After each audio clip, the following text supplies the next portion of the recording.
વિભાગ બી ની અંદર જઈએ તો યોગ્ય જોડકા જોડો, જેમાં વૈષ્ણવજન તેની સામે આવશે પદ અને આદિ કવિનું બિરુદ તેમાં આવશે નરસિંહ મહેતા. ત્યાર પછી પ્રશ્ન 2 યોગ્ય વિકલ્પ પસંદ કરો, જેમાં ત્રીજું છે નરસિંહ મહેતાના પદોમાં ઉપનિષદ વાણીનું ભાષાબળ છે. ચોથું, વૈષ્ણવજન એટલે વિષ્ણુનો ઉપાસક. પાંચમું, સકળ લોકમાં સહુને વંદે. છઠ્ઠું, ભણે નરસૈયો તેનું દર્શન કરતા કુળ 71 તાર્યા રે. ત્યાર પછી પ્રશ્ન 1 એક વાક્યમાં ઉત્તર આપો. પહેલો પ્રશ્ન, નરસિંહ મહેતાની પ્રચલિત રચનાઓ કયા નામથી ઓળખાય છે? તો નરસિંહ મહેતાની પ્રચલિત રચનાઓ પદ નામથી ઓળખાય છે. બીજું, નરસિંહ મહેતાના પદો કયા નામે જાણીતા છે? તો નરસિંહ મહેતાના પદો પ્રભાતિયા નામે જાણીતા છે. 9મું, વૈષ્ણવજન કાવ્ય કોને અતિ પ્રિય હતું? તો વૈષ્ણવજન કાવ્ય ગાંધીજીને અતિ પ્રિય હતું. 10મું, વૈષ્ણવજન બીજા ઉપર ઉપકાર કરે છતાં પણ તેનામાં કયો ભાવ જાગતો નથી? તો વૈષ્ણવજનમાં અભિમાનનો ભાવ જાગતો નથી. 11મું, વૈષ્ણવજન કોને વંદન કરે છે? તો વૈષ્ણવજન સકળ લોકમાં સૌને વંદન કરે છે. 12મું, નરસિંહ મહેતા કોને ધન્ય ગણે છે? તો નરસિંહ મહેતા વૈષ્ણવજનની માતાને ધન્ય ગણે છે. ત્યાર પછી 13મો પ્રશ્ન, રામ નામ શું તાળી રે લાગી પંક્તિનો અર્થ શો થાય? તો વૈષ્ણવજનનું ચિત્ત રામ નામની ધૂનમાં તન્મય હોય છે. 14મો, મોહમાયા કોને સ્પર્શી શકતા નથી? તો મોહમાયા વૈષ્ણવજનને સ્પર્શી શકતા નથી. 15મો, નકાર માટે કવિએ કયા કયા શબ્દો પ્રયોજ્યા છે? તો નકાર માટે કવિએ ન, નવ જેવા શબ્દો પ્રયોજ્યા છે. 16મું, નરસિંહ મહેતાના પદો કયા છંદમાં રચાયેલા છે? તો નરસિંહ મહેતાના પદો અંત્યાનુપ્રાસ છંદમાં રચાયેલા છે. ત્યાર પછી 3-4 વાક્યમાં ઉત્તર લખો, જેમાં 17મો પ્રશ્ન છે, નરસિંહ મહેતા કોની માતાને ધન્ય ગણે છે?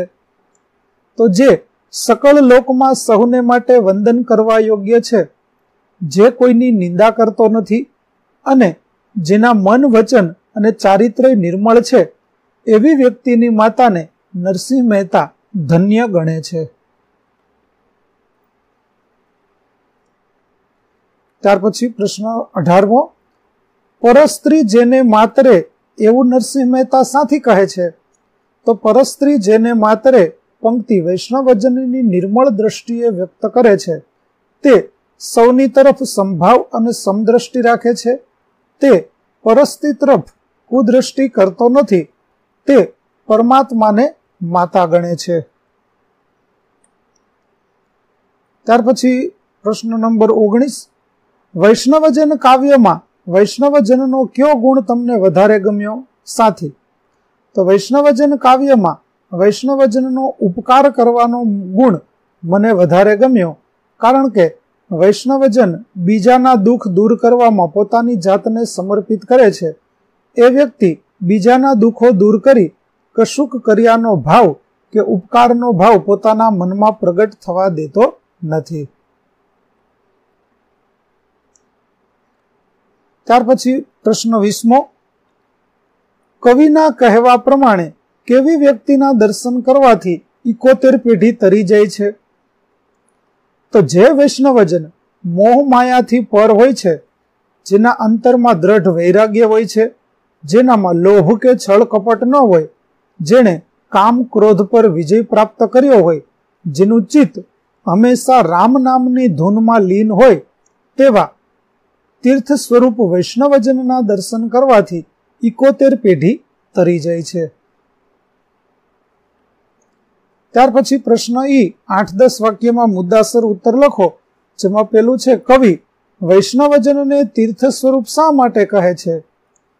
તો કવિ વૈષ્ણવજનને તીર્થ સ્વરૂપ કહે છે કારણ કે આ વૈષ્ણવજન નિર્મોહી, હૃદય વૈરાગી તેમજ લોભ કે છળ કપટ વિનાનો હોય છે. તેણે કામ ક્રોધ પર વિજય પ્રાપ્ત કર્યો હોય છે તેનું ચિત્ત હંમેશા રામ નામની ધૂનમાં જ લીન હોય છે. આ વૈષ્ણવજન મોહમાયાથી પર અને પોતાની જાતને બીજાના દુઃખો દૂર કરવામાં સમર્પિત કરનારો હોય છે. આથી કવિ વૈષ્ણવજનને તીર્થ સ્વરૂપ કહે છે. ત્યાર પછી પ્રશ્ન 22મો, વૈષ્ણવજન કાવ્યમાં વ્યક્ત થયેલા નૈતિક મૂલ્યો જણાવી તેનું મહત્વ સમજાવો. તો વૈષ્ણવજન કાવ્યમાં વ્યક્ત થયેલા નૈતિક મૂલ્યો આ મુજબ છે, જેમાં ભલાઈ, નિરાભિમાન, પવિત્રતા, સત્યનિષ્ઠા, સમાન દ્રષ્ટિ, પરોપકાર, નિર્લોભીપણું, નિષ્કપટી, નિર્મળતા, વૈરાગીપણું વગેરે. આ મૂલ્યો મનુષ્યના ચારિત્ર્ય નિર્માણમાં વિશેષ ભાગ ભજવે છે. આ મૂલ્યો થકી જ માણસ પોતાનો વિકાસ સાધી શકે છે. સારા નાગરિકના નિર્માણમાં આ મૂલ્યો પાયા સમાન છે. ત્યાર પછી 23મું, નરસિંહ મહેતાએ વૈષ્ણવજનના કયા કયા લક્ષણો વર્ણવ્યા છે? તો વૈષ્ણવજનનો સામાન્ય અર્થ વિષ્ણુ ભગવાનની ઉપાસના કરનાર વિષ્ણુ ભક્ત થાય. નરસિંહ મહેતાની દ્રષ્ટિએ વૈષ્ણવજન એટલે સમજણ. સાચો વૈષ્ણવજન બીજાની પ્રીતને આત્મસાત કરીને તેને મદદરૂપ થાય છે. તે નમ્ર હોય છે, જગતમાં સૌને વંદન કરે છે, તે કોઈની નિંદા કરતો નથી, તે સૌને સમાન દ્રષ્ટિથી જુએ છે, તે પરસ સ્ત્રીને માતા સમાન ગણે છે, તેને મોહ માયા સ્પર્શતા નથી, તે સદાય રામ નામની ધૂનમાં તન્મય હોય છે. ત્યાર પછી વ્યાકરણ વિભાગની અંદર 24મું, સાચી જોડણી શોધો, જેમાં સમદ્રષ્ટિ અને તૃષ્ણા આવી રીતે લખાશે. ત્યાર પછી 25 અ, જેમાં સંધિ છોડવાની છે, તો દ્રષ્ટિની સંધિ છૂટશે દ્રશ વત્તા તી. તૃષ્ણાની થશે તૃષ વત્તા ના, અને વ્યાપની થશે વી વત્તા આપ. ત્યાર પછી સંધિ જોડો, જેમાં નિસ વત્તા ચલ એટલે નિશ્ચલ, અને નીર વત્તા મળ એટલે થશે નિર્મળ. ત્યાર પછી 26મું, કૌંસમાંથી સમાસ શોધીને ઓળખવાનો છે, જેમાં વૈષ્ણવજન એ કર્મધારય સમાસ થશે, રામ નામ દ્વંદ્વ સમાસ થશે,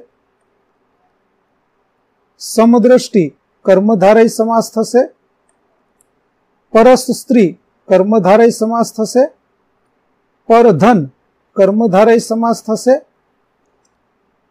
ત્યાર પછી કામ ક્રોધ એ દ્વંદ્વ સમાસ થશે, અને નરસિંહ એ તત્પુરુષ સમાસ થશે. ત્યાર પછી જોડણી ભેદથી થતા અર્થભેદ સમજાવો, જેમાં નિંદવું એટલે થશે નિંદા કરવી, અને નિંદવું એટલે થશે ઘાસ દૂર કરવું. ત્યાર પછી પ્રત્યય શોધીને લખો, જેમાં આઈ ક્યાં પ્રત્યય તરીકે લાગે છે? તો જવાબ આવશે પર પ્રત્યય તરીકે. અભિમાની તો તેમાં પર પ્રત્યય રહેલો છે, અને વર્ણલોભી તેમાં પૂર્વ પ્રત્યય રહેલો છે. ત્યાર પછી સમાનાર્થી શબ્દ લખો, જેમાં અભિમાન એટલે થશે ઘમંડ, અને દ્રઢ એટલે થશે મજબૂત.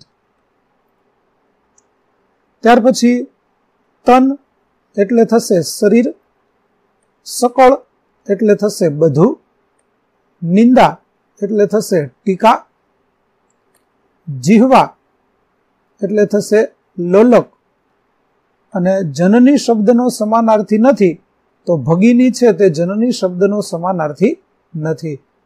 ત્યાર પછી 30મું, સંજ્ઞાનો સાચો પ્રકાર ઓળખવો, જેમાં અભિમાન તે ભાવવાચક સંજ્ઞા થશે, પીડા ભાવવાચક સંજ્ઞા, જનની જાતિવાચક સંજ્ઞા, તૃષ્ણા ભાવવાચક સંજ્ઞા, અને મોહ ભાવવાચક સંજ્ઞા થશે.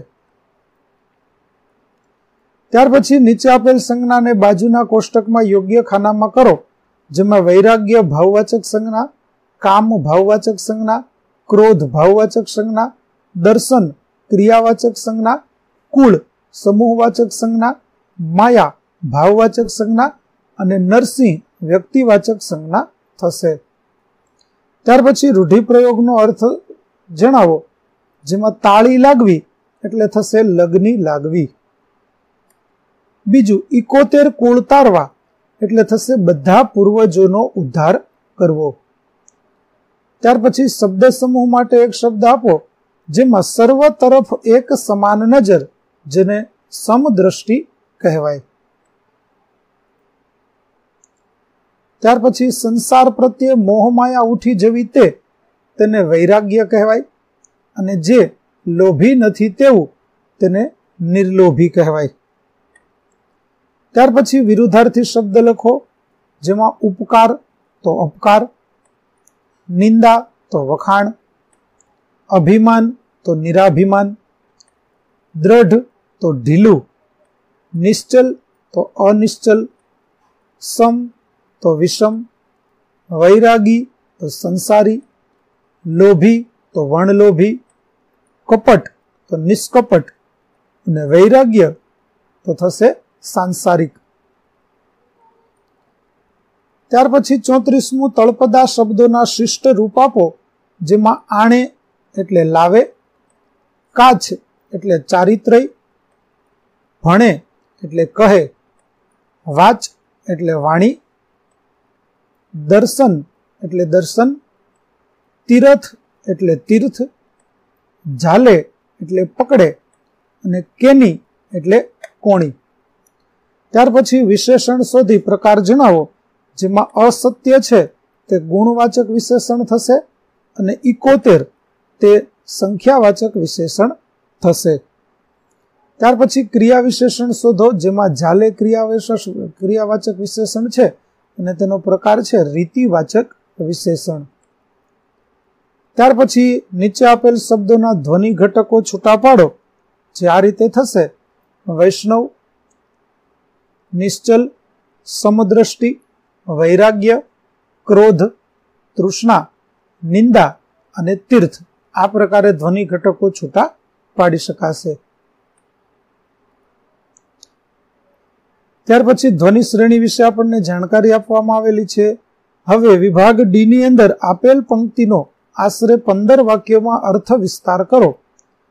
જેમાં પંક્તિ છે: જલાવી જાતને ધૂપ, સુવાસિત બધું કરે, જતી ઘસી જાતને સંતો, અન્યને સુખી કરે. તો આ પંક્તિમાં કવિ કહે છે કે સંતો ધૂપસળી જેવા હોય છે. ધૂપસળી જાતે બળે છે પણ બીજાને સુગંધ આપે છે. સંતો પણ પોતે દુઃખ સહન કરીને બીજાને સુખી કરે છે. સંતોના જીવન આદર્શ હોય છે. તેઓ બીજા માટે જ જીવે છે. તેમણે સેવા ધર્મ માટે જ પોતાનું જીવન સમર્પિત કરેલું હોય છે. તેમનું જીવન આધ્યાત્મિક સત્યોનો જીવંત પુરાવો બની જાય છે, જે ઘણીવાર અસાધારણ નિસ્વાર્થતા, અસીમ કરુણા અને દુનિયાવી મુશ્કેલીઓને પાર કરતી અચળ શ્રદ્ધા દ્વારા ચિહ્નિત થાય છે.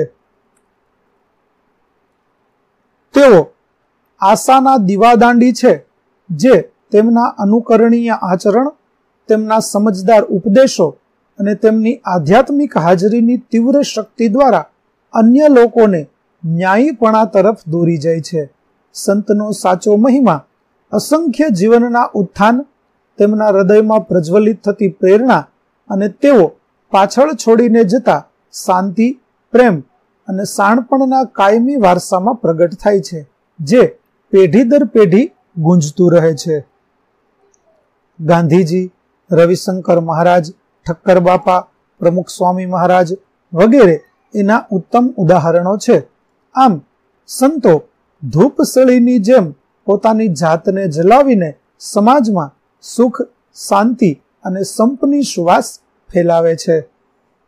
તો વિદ્યાર્થી મિત્રો, અહીં આપણો પાઠ 1 વૈષ્ણવજન ના સ્વ અધ્યયન પોથીના પ્રશ્નો અને તેના જવાબો છે તે પૂરા થાય છે. આગળના પાઠના સ્વ અધ્યયન પોથીના પ્રશ્નો અને તેના જવાબો મેળવવા માટે મારી ચેનલને જરૂરથી સબસ્ક્રાઇબ કરો. તેમજ PDF જોવા માટે પ્લે સ્ટોરમાંથી અમારી એપ્લિકેશન વિશ્વગુરુ STD 1 થી 12 ગુજરાતી ડાઉનલોડ કરો, જેમાં આપને ધોરણ 10 તમામ વિષયના સ્વાધ્યાય સોલ્યુશન, સ્વાધ્યાય પોથી સોલ્યુશનના વિડીયો અને પીડીએફો મળી રહેશે, જે એકદમ ફ્રી છે. કોઈ પણ પ્રકારના ચાર્જ વગર આપને વિડીયો અને પીડીએફો મળી રહેશે. તો આશા રાખું છું અમારી એપ્લિકેશન આપને ગમશે. જરૂર ડાઉનલોડ કરજો. ફરી મળીશું નવા વિડીયો સાથે. ત્યાં સુધી આવજો.